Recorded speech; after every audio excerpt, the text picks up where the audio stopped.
Iranian vessel कुछ हफ्ते पहले अमेरिका ने अपने कब्जे में ले लिया था। वो वेसल अमेरिकन्स ने पाकिस्तान को हैंड ओवर कर दी। 14 पॉइंट्स पाकिस्तान को दिए गए, पाकिस्तान ने वो 14 पॉइंट्स अमेरिका तक पहुंचाए। इंडियंस अब कहां मुंह छुपाएंगे। ईरान ने उन वेसल्स के ऊपर मिसाइल अटैक किए। पाकिस्तान वो मुल्क बना जिसको इरानियन वेसल वापस की गई। खबर ये है कि फुजेरा पे ईरान ने मिसाइल दागे हैं।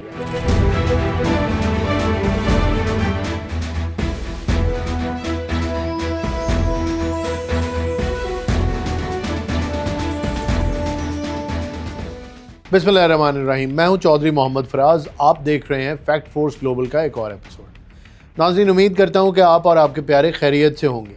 नाज़रीन, इस चैनल को सब्सक्राइब करें, वीडियो को लाइक करें। वीडियो पसंद आए तो अपने कमेंट्स भी ज़रूर दें। आपकी जो फीडबैक है मेरे लिए बहुत ज़्यादा इम्पॉर्टेंट है। प्रोग्राम का बाकायदा आगाज़ करते हैं। आज की मेजर डेवलपमेंट्स आपकी खिदमत में पेश करता हूँ।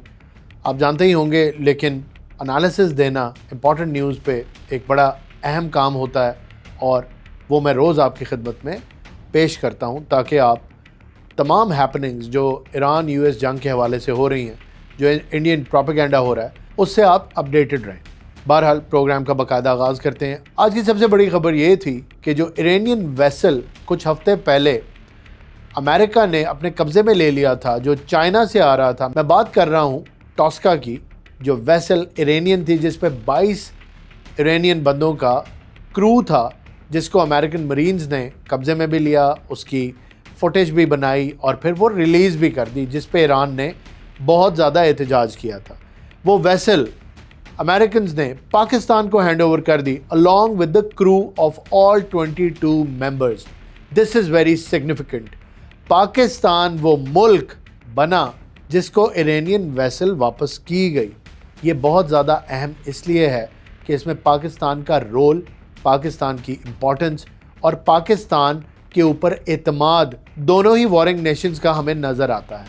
अमेरिका ईरान की एक वेसल के ऊपर कब्ज़ा करता है, उसके क्रू को कब्ज़े में लेता है, ईरान प्रोटेस्ट करता है, ईरान अमेरिका को ज़ोर दे के कहता है, यूएन से भी रब्ता करता है और इंटरनेशनल फोरम्स पे भी इसको पूरे ज़ोर से इसके ऊपर आवाज़ उठाता है, लेकिन कुछ नहीं होता। और उसके बाद ईरान की तरफ से एक मैसेज आता है अमेरिका के लिए और वो मैसेज दिया जाता है पाकिस्तान को।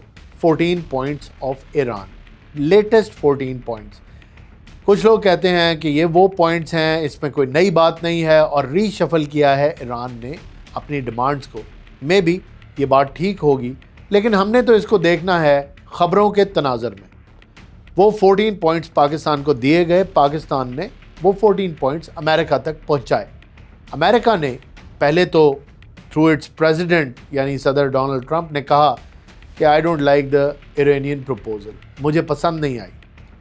फिर उसके बाद उन्होंने कहा कि मैं इस पर गौर करूँगा। उसके बाद एक और पॉजिटिव स्टेटमेंट दी। खैर, वो वीकेंड पे थी। ये उनका पैटर्न है कि वीकेंड पे पॉजिटिव स्टेटमेंट देते हैं, during the week negative statement देते हैं। उससे मार्केट्स भी इफ़ेक्ट होती हैं, ऑयल प्राइसेस भी इफ़ेक्ट होती हैं, मार्केट क्रैश भी नहीं करती। और दोनों ही तरफ से अब दुनिया कहना शुरू हो गई है। मैंने सबसे पहले कई हफ्तों पहले आपसे ये जिक्र किया था कि देयर इज़ अ पैटर्न। अब पूरी दुनिया यही कह रही है, तमाम अखबारात यही कह रहे हैं, इस पर डिबेट चल रही है। बहरहाल मैं ये क्रेडिट इस तरह से नहीं लेना चाहता। कोई भी अगर मामले को गौर से देख रहा हो तो ऑब्ज़र्व कर सकता है कि दुनिया में क्या हालात चल रहे हैं।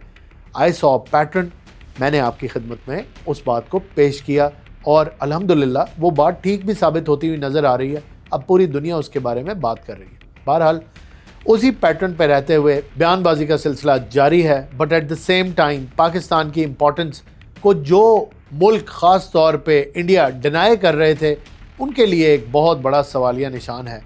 इंडियंस अब कहाँ मुँह छुपाएंगे। दोबारा से अमेरिका ने वो क्रू और वो वेसल पाकिस्तान के हवाले किया, जो फर्दर पाकिस्तान ने ईरान के हवाले कर दिया। This can be interpreted as a good gesture by the US, लेकिन एट द सेम टाइम उन्होंने ऑपरेशन फ्रीडम को परस्यू करते हुए 2 डिस्ट्रॉयर्स या वॉरशिप्स ईरानी पानियों के अंदर भेजने की कोशिश की, जिस पे ईरान के बकौल और उनके मीडिया की स्टेटमेंट्स के हवाले से ईरान ने उन वेसल्स के ऊपर मिसाइल अटैक किए और वो बोट्स हिट भी हुई या वो वॉरशिप्स अमेरिका के जो थे हिट भी हुए, जिस पे अमेरिका ने रिस्पांस दिया कि ऐसी कोई बात नहीं है, हमारे शिप्स तो हिट नहीं हुए।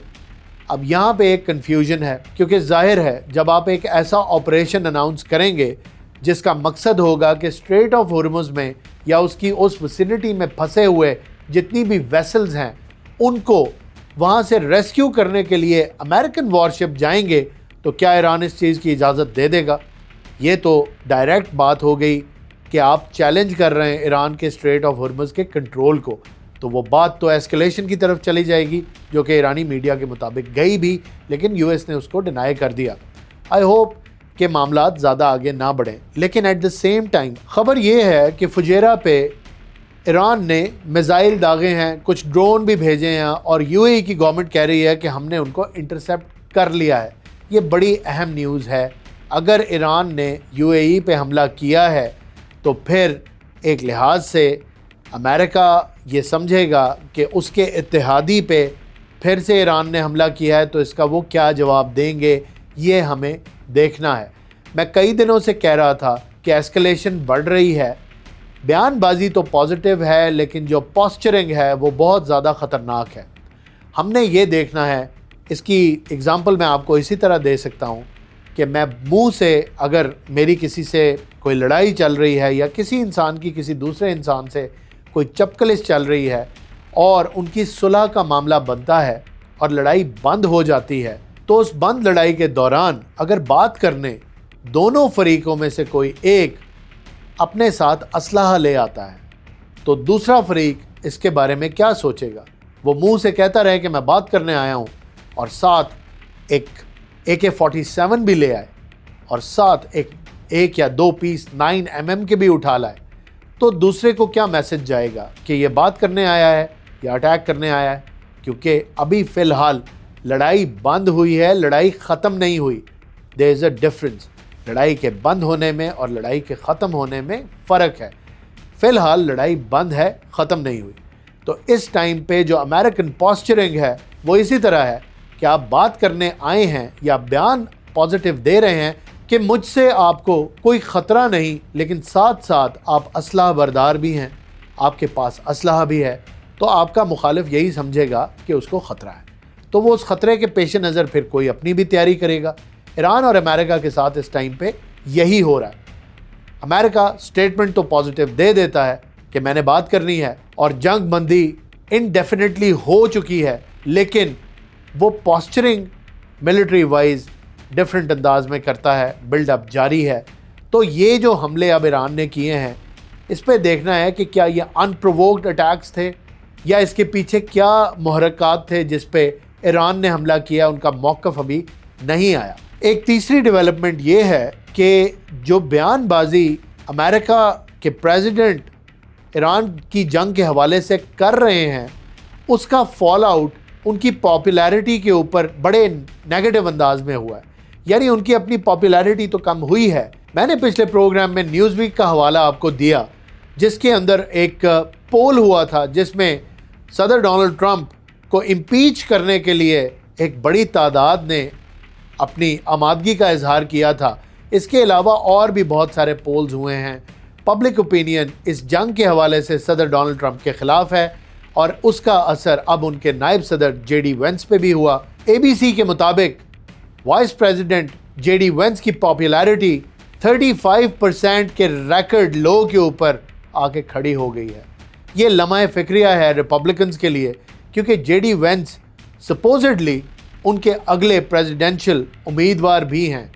तो ये जो अमेरिका की या इस ट्रंप एडमिनिस्ट्रेशन की पॉलिसी है टुवर्ड्स ईरान, जिसके अंदर अमेरिकन पब्लिक कन्विंस्ड है कि ये अमेरिका फ़र्स्ट की नहीं, इजराइल फ़र्स्ट की पॉलिसी है, इसके ऊपर अमेरिकन प्रेसिडेंट को नज़र रखनी होगी। इसके अलावा आप सब जानते हैं कि US प्रेसिडेंट का अपकमिंग चाइना विज़िट भी आ रहा है। वो बहुत ही इम्पॉर्टेंट होगा। वहाँ जाके सदर डोनाल्ड ट्रंप क्या डिक्लेयर करेंगे कि जंग में फंसे हैं और उस जंग का नुकसान चाइना को भी हो रहा है। ये तो वक्त बताएगा कि उनकी क्या स्ट्रेटजी है। बहरहाल चाइना अमेरिका से कुछ ज़्यादा खुश नहीं, क्योंकि उसकी डेवलपमेंट पे उसके mega project belt and road के ऊपर एक क्वेश्चन मार्क लग गया जब स्ट्रेट ऑफ हॉर्मुज़ के अंदर ये मसला जो पूरे रीजन को और दुनिया को इफ़ेक्ट कर रहा है, पूरे यूरोप को इफ़ेक्ट कर रहा है, पाकिस्तान को भी इफ़ेक्ट कर रहा है, ये मसला चाइना को भी बहुत ज़्यादा इफ़ेक्ट कर रहा है। इस मसले को चाइना जल्द से जल्द हल करना चाहेगा। यूएस भी फंसा हुआ नज़र आता है इस मसले के अंदर अपने मुशीरान की गलत रिपोर्टिंग की वजह से। सदर डोनाल्ड ट्रंप जल्दी कर बैठे इस जंग में कूदने के लिए। साइनिस्ट लॉबी, उनके दामाद और उनके साथी, मैं जिक्र कर रहा हूँ जैरेड कुशनर और स्टीव विटकॉफ का, दोनों ही उस लॉबी को रिप्रेजेंट करते हैं और बहुत इन्फ्लुएंस है सदर डोनाल्ड ट्रंप पे दोनों का। इन्हीं की वजह से पिछली जो जनेवा के अंदर डील ख़राब हुई थी, न्यूक्लियर डील ईरान और यूएस की, जो साइन होने वाली थी, लेकिन the US ended up attacking Iran nuclear facilities. और फिर आप जानते हैं उसके एक साल बाद दोबारा इजराइल के साथ मिलकर हमला कर दिया।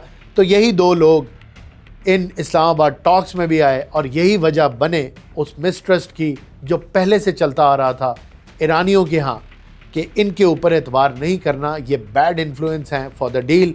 और तभी उन्होंने जेडी वेंस के लिए रिक्वेस्ट की थी बिकॉज वो वाहिद पॉलिटिशियन थे इस पूरी टीम कॉम्पोजिशन में।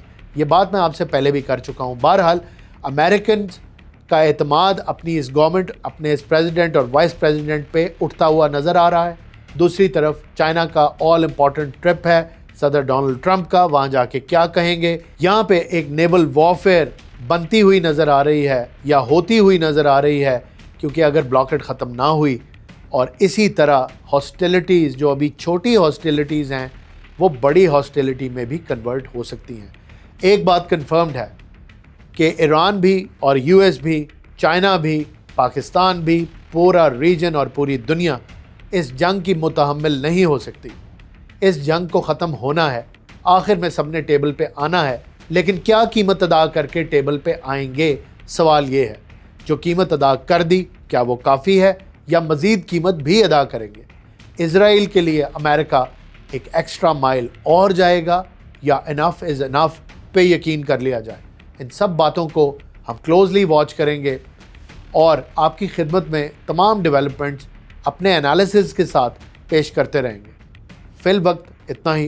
कल तक के लिए मुझे इजाज़त दीजिए। अल्लाह हाफ़िज़।